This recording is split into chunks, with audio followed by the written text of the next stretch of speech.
Welcome back to how good was a Pokemon in-game. In a previous episode, we had covered how good Gardevoir was on the channel, but today, we'll be looking at how good the other Curly evolution was in-game. Before we get into how good Gallade was though, let me remind you guys on how I will be analyzing it in the games first. I will be taking how well Gallade does in important battles, such as the rival, evil teams, gym leaders, etc., along with the moves it gets and the in-game availability. If you guys enjoyed this series and want more of it, let's crush 2,000 likes and vote for what Pokemon you guys want in the comments below. Whatever comment gets the most upvotes will be the Pokemon we do next. Anyways, that's all out of the way now. Let's hop into the history of Gallade from the in-game perspective.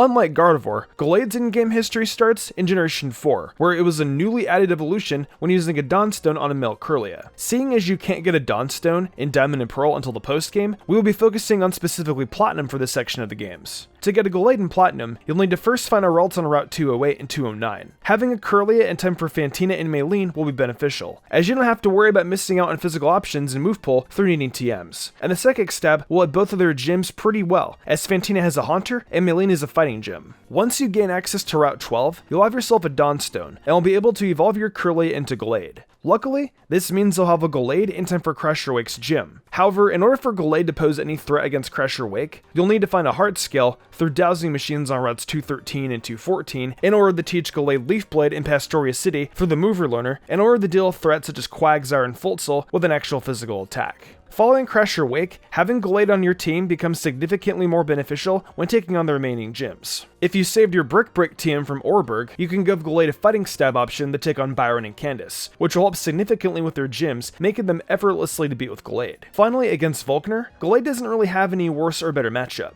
but you can always get Earthquake from Wayward Cave to make this easier. Cyrus will probably be your hardest matchup in the game, as your best fighting option being Brick Break won't really help you a lot here, seeing as it only really hits Houndoom and Weavile for any damage anyway. Gallade also won't do as much with the special options, and probably doesn't do enough unless you use a Thunderbolt against Gyarados. Though thankfully, this is probably one of your worst matchups in the game for Gallade. Before the Elite Four, we have to take on Barry for one last battle during the main story. Gallade with its stab options could actually pretty easily beat through any variation of Barry's Pokemon. The only real worry is Staraptor becomes an issue, but with it running Aerial Ace as its flying stab, you can actually take a hit pretty comfortably. In terms of what Team Barry has would be the easiest, if you chose Turtwig as your starter, you only have to worry about Staraptor, as the rest of his team is pretty easily dealt with. If you choose Piplup, however, Torterra, while not a massive threat, could probably take a close combat or two even if you choose to get Gallade to the level for that move, which would make it using something such as Crunch a lot scarier against you with your defense lowered, especially since with its Citrus Berry, it could probably be in range to even take a second one. Now, we are at the Elite Four, which actually becomes a lot more of a struggle for Gallade. Gallade won't do much against Aaron outside of Heracross. Against Bertha, her team is a lot better adept at handling Gallade due to how physically bulky it is. Luckily, if you still have Leaf Blade, that should make taking on Gliscor a lot easier. Flint's team probably is as neutral of a matchup now, besides the fact Houndoom is better taken care of. So that's easy enough. Lucian should also be pretty easy if you teach Gallade X-Scissor ahead of time. Finally, for Cynthia's team, you're actually in a bit of a worse position, as Spiritomb now walls both of your stab options instead of just one. Meanwhile, Togekiss now also actually poses a threat against you as well, offensively with Air Slash. Otherwise, between Leaf Blade for Milotic and Close Combat plus Psycho Cut, you should be pretty fine against the rest of the battle. Overall, Gallade should be pretty successful against the majority of the Sinnoh region. The fighting psychic options should make it pretty worthwhile in Platinum, so Gallade definitely gets a passing grade from me. Ralts and Heart Gold and Soul Silver, as previously mentioned when discussing Gardevoir, isn't available until the post-game during the Power Plant side quest in Kanto. Gallade, just like Gardevoir, will still be a great asset if you choose to train it up from a Ralts to catch up to the levels of the opponents around this point in the story. Your matchup against Blaine doesn't really change, however teaching Gallade Earthquake could prove to be pretty useful here in making his gym a bit easier. Against Blue's team, a combination of Close Combat, Earthquake, Psycho Cut, and X-Scissor should handle almost anything in his match barring Pidgeot, which still takes a fair bit from close combat anyway. With its best option to hit you, being Air Slash, you should be able to take the hit pretty comfortably. Against Red's team, however, is where Gallade truly gets to shine. Gallade can easily run a combination of Psycho Cut, Close Combat, Leaf Blade, and Rock Slide, and that should be able to destroy Red's entire team. This battle, in my opinion, would be the reason that justifies turning a Ralts that you encounter so late in the game into a Gallade for Heart Gold and Soul Silver, as it should make it a pretty effortless win for you against the strongest trainer in the region. For this set of games, as long as you're okay with it only being useful in post-game, Gallade passes with flying colors, as there is really no matchup where it struggles. Arguably, Gallade makes this aspect of the game near effortless, and you should have pretty free wins if you take the time to get the necessary TMs for its success. Ralts sadly is not in the Generation 5 games, so our next area to cover would be for Kalos, with Pokemon X and Y. Unlike Gardevoir, Gallade already had a second typing, so it had nothing new to gain with the transitioning to the new generation. Gallade, also unlike Gardevoir, doesn't gain its Mega Evolution until Omega Ruby and Alpha Sapphire, so Gallade is already missing out on some key points that make Gardevoir so strong in these games. That is, if you were able to get Gardevoir's Mega Stone during the main story. To find out Ralts in these games, as we mentioned before, you have to go to Route 4 right after Sinnoh City. It is a 5% chance in any flower patch, and will be a psychic fairy type until you eventually evolve it into Gallade. Kirlia will be need to use to take on both Grant and Karina's gyms. Two gym leaders it would especially be beneficial against. Grant has a Tyrant and a Mora, but neither should really be a problem for Kirlia, since it'll have Magic Leaf for a Mora, and for Tyrant you at least can probably do a fair bit with Confusion against it. However, beware of its Strong Jaw ability, as it'll do a number on you. Against Karina, she actually doesn't have that powerful Lucario of hers in her gym battle, so her challenge is actually pretty simple to beat by just attacking with Psychic, a move you'll gain at level 30. After this gym, you'll gain access to Surf, which will allow you to go back to Route 3 and get the Dawnstone behind a patch of water in order to finally obtain Gallade. From here, you can easily take on Ramos pretty easily, aside from his Jump Pluff, and Clement aside from his Emolga. However, Valerie and Olympia's gyms will be a nightmare, seeing as they're Fairy and Psychic respectively. I don't see Gallade getting any actual use out of these gyms, even with proper coverage. Finally, in Wolfrick's gym, if you manage to get your Gallade on par with his ace at level 59, you should be pretty free to use close combat a few times and win the battle. Make sure you get that heart skill so it can relearn close combat, as you will have no actual fighting stab outside a power-up punch from Karina's gym, or any of the other fighting TMs you may have found on your journey. For your rivals, Trevor and Tierno actually have a few ways around Gallade, with Trevor having Aerodactyl and Florges, meanwhile Tierno has a Talonflame. Shauna's team gets blown back by Gallade stab options alone. Meanwhile, Calum or Serena won't be so hard if you throw in an option such as X-Scissor, as you should be able to hit everything for at least neutral damage. The easiest route for Shauna and Calum/Serena would be if you choose Fennekin, as it's the only one that resists any stab options Gallade would even run. However, you still can teach Gallade Earthquake if you would prefer to handle that battle against Delphox easier. As for Team Flare, you pretty much destroy the majority of their Pokemon with fighting and psychic stabs. The only worry should be when fighting Lysander. You do have to worry about his Honchkrow, but if you can get past that, you should be fine. Since his Gyarados is a Mega Evolution, this will actually make that battle easier than the normal Gyarados we've had to fight in other regions, as it'll die to our fighting attacks finally. For the Elite Four, while each option has a singular option against Gallade as a whole, you shouldn't have much to fear. For Malva, she only has Talonflame, which if you're able to take the Brave Bird or outplace it, you can just hit off a Rock Slide and beat it. For Wickstrom, you just need to run Earthquake to get around Aegislash, and the rest of the battle is a piece of cake for Gallade.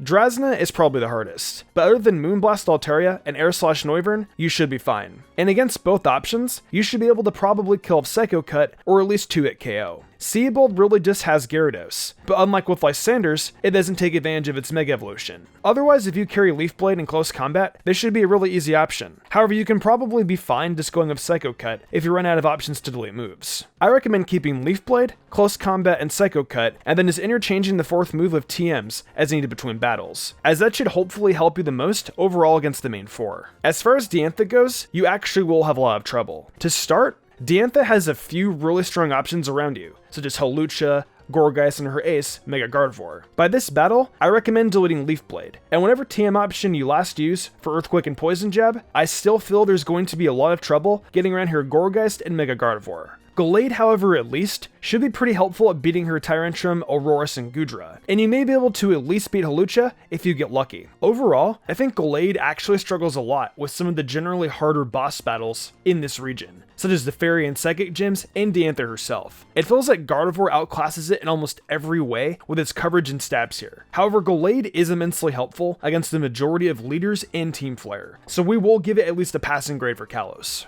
For Omega Ruby and Alpha Sapphire, while you can get rolls before the first gym, you can't really even use Gallade until right before the Elite Four. Kirlia isn't a bad option against some gyms like Brawlies, but by the time you're getting to the 6th or 7th gym, you'll be wishing you never added this Pokemon to your party. Gallade's entire ORAS journey, pre-Elite Four, can be summarized with Kirlia having an okay typing for some battles, but it's impossible to make it viable by the later parts. Also, Kirlia's level up move pool is garbage, which makes these battle against gyms like Watson and Tate and Liza so much more difficult than they have to be. The Elite Four is also bad, since you really only have good matchups against Sydney and Glacia. But even then, unless you're over leveled a bit, you don't even have close combat by that point either. Unlike the past games, Gallade is probably one of the worst options you can invest in for the story. Gallade should certainly be avoided at all costs, as you're wasting an actually valuable slot training up a Kirlia for 8 gyms and the climax of the story just to have it for your Elite Four run. Moving on, in Ultra Sun and Moon, you can only get rolls by Island Scan on Sundays on Route 6 on Akala Island. Luckily for Gallade, you can actually get it really early in the game, as you'll easily have a Dawnstone around the same point in the story you can access the catching rolls. Even after evolving into Gallade though, you still struggle against the majority of the important battles, such as the Totem Araquanid, Totem Marowak, and Totem Lurantis, as well to name a few. The only Totem battle you can really do well against would be against Totem Komodo and Togedemaru. But otherwise, you're struggling against all the others being Mimikyu, Necrozma, and Rabombi. Against the Kahunas, however, Gallade actually has really good matchups. The fighting typing, even if you lack good fighting stab, you still take the hits better at the very least. And a similar point can be said about facing Nanu. For Hapu, you'll sadly lack Leaf Blade, as you can't get to the move relearner to retach it with the hard scale until after her battle. So this will prove annoying, even if you've learned close combat, as she has a goal work as well. Overall, while you can't really do much against any of these, at least still take less being a Gallade now. For Minas Trial specifically, you have to fight the other captains in order to make the Rainbow Petal, which Gallade also will struggle significantly with. You start fighting Mina herself, and with her team being fairy types, you're basically starting the match losing even if you prepare coverage, as her Granbull and Mawile will both also lower your attack with Intimidate, making this battle even harder than it already was.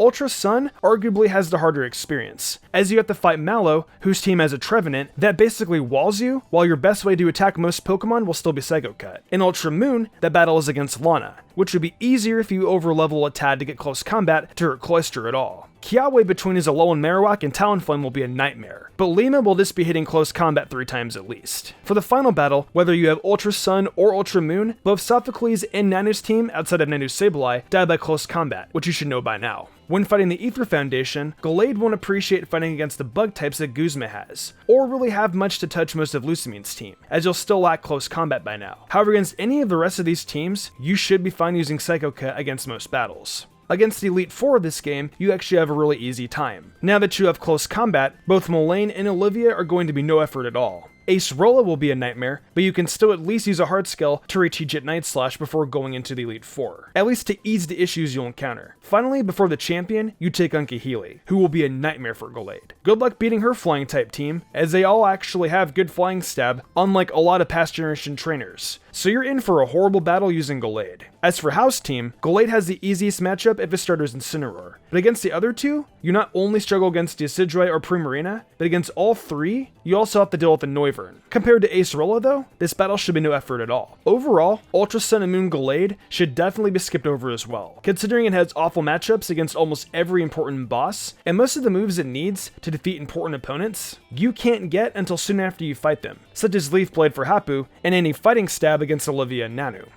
Finally, we get to Galar, where we can find Ralts in the Dappled Grove around level 13 to 15 in the Fog. Ralts actually has some fairly good matchups early on in the game luckily, but sadly against Milo, it'll still be a Ralts, so even using its Psychic Stab, it won't be doing much damage. Against Nessa, however, you'll have a Kirlia with Magical Leaf, which will be amazing when battling against her Dynamaxing Dreadnought. Against Kabu, you will be at a bit of a disadvantage against Gigantamax Centiskorch, but otherwise you'll be fine. When you beat Kabu, you can gain access to Giant's Cap and find a Dawnstone to help with the rest of your badges. As of the 4th gym, Sword has a far easier battle taking on Bee, and her fighting gym loses really badly to your psychic options. You may want to wait to evolve Gallade until after this battle, however, seeing as you'll still keep stab on fairy attacks such as Draining Kiss, which will help against Pangoro. Your special attack is the same as a Kirlia or a Gallade, but that fairy typing also makes Bee a 4x resist. Alistair, on the other hand, whether you evolve or not, you're auto-losing, as all 3 Mons, barring Yamask, should destroy you whether you evolve or not.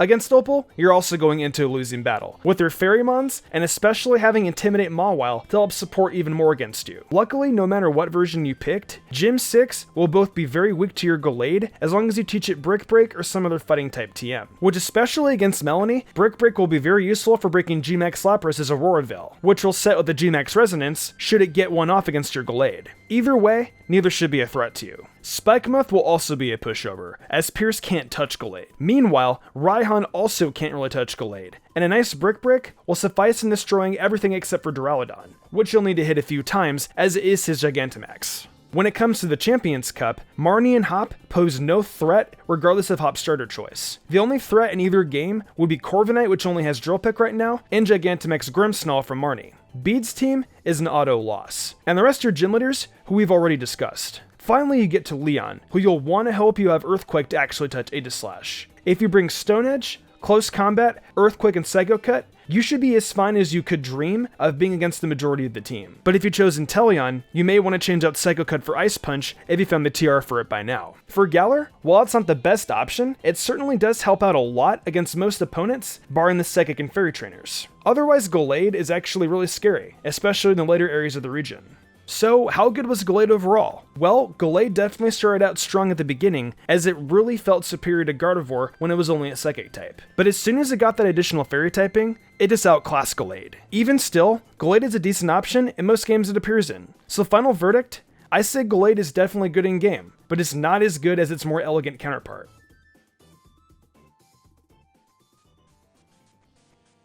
Well, that wraps up how good Gallade was in game. I hope you guys did enjoy this as much as I had. I had a lot of fun discussing Gallade's potential in the games, and I hope it helped you guys realize how good Gallade actually was. What Pokemon do you want to see next though? Let me know down below, and don't forget, let's crush 2,000 likes. If you enjoyed the video, why not leave a like and subscribe to my channel with notifications on, that way you never miss an upload. If you guys enjoyed this content, maybe you'll enjoy my anime content and gaming content as well. I do a lot of anime top 10s and discussions, and with the gaming channel, I play Pokemon and everything Nintendo. Also follow me on social media so you get updates about when I go live on Twitch or when I upload in general. Links for all that will be in the description below. If you want to support me even further and gain cool perks, check out my Patreon. These lovely people have all given me their support over there, and I couldn't be more grateful to them. I think I'm gonna wrap this up though. I'm Mystic Umbreon, and I will see you in the future for more awesome Pokemon content.